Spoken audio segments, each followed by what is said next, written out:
আর আর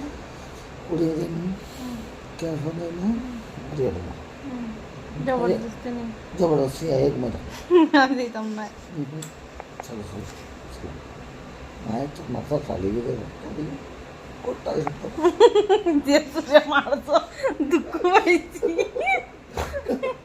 हमें उसे ये कोटा ही हो तो से पूरा ये भी किसी नहीं खाली हम तुम्हें तो हम को बैठ के ना भी तुम मैं कोई नाम नहीं कहते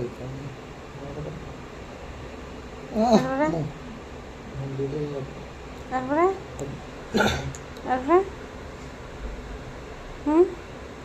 বাতো কানে করে যাই দাঁড়াতে সবই এই দোকান আসলে অঞ্চল তারপরে দেখো খাওয়া দাওয়া করে বেরিয়ে পড়েছে ঘুরতে যাওয়ার জন্য। আমার বর্ণা সবসময় এরকম জবরদস্তি করে। আর একদিনও তোমাদেরকে একটা ভিডিও দিয়েছিলাম যে নাইটি পরে ঘুরতে চলে গিয়েছিলাম, আর আজকেও ঠিক এরকমই করছিল, চলো ঘুরতে যাব এরকম। তখন ওই রাত্রে 12:30-1টার মতন হবে আমরা গিয়েছিলাম, বেশি জায়গা যাইনি এই দিন, ওই আধা ঘন্টার মতন ঘুরে পরে রুমে চলে এসেছিলাম। যেহেতু পরের দিন ডিউটিতেও যেতে হবে তাই আমি তাড়াতাড়ি চলে এসেছিলাম। ওর তো আরও ঘোরার ইচ্ছে ছিল, কিন্তু আমি বললাম না আর ঘুরবো না, আজকে অনেকটাই ঘোরাঘুরি হয়েছে, মানে হেঁটে হেঁটে অনেক জায়গা ঘুরেছিলাম। আর তারপরে আবার স্কুটি দিয়ে বেরিয়ে পড়লাম ঘুরতে।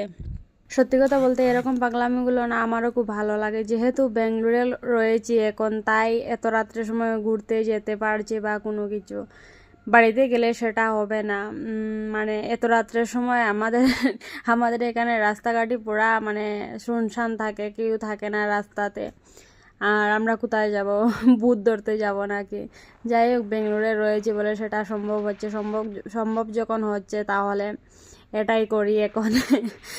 পরে তো আর করতে পারবো না, তাই আমি কখনো ভাবি না চলে যাবো। আর সবসময় তো আর শরীরও দেয় না, যেহেতু ডিউটি করে যেতে হয়, ডিউটি করে গিয়ে তারপরে ঘরের কাজ করে আর যেতে ইচ্ছে হয় না। তারপরে এদিকে দেখো ঘরে এসে পড়েছি, এসে একটু ফ্রেশ হচ্ছি। যেহেতু মানে অনেক ধুলো বেঙ্গালুরুর রাস্তা থেকে, বলবো তোমরা রাত্রে 6টার সময় ধুলো লাগবে মানে লাগবে। আর আমার বড় দিকে একটু ফাজলামো করছিল, ওর ওয়ালেটটা রাখতে এসেছিল আর এখানে একটু ফাজলামি করছিল। ওর ওয়ালেটের মধ্যে আমার একটা ফটো, আমার শ্বশুরমশাইয়ের একটা ফটো আর ওর একটা ফটো।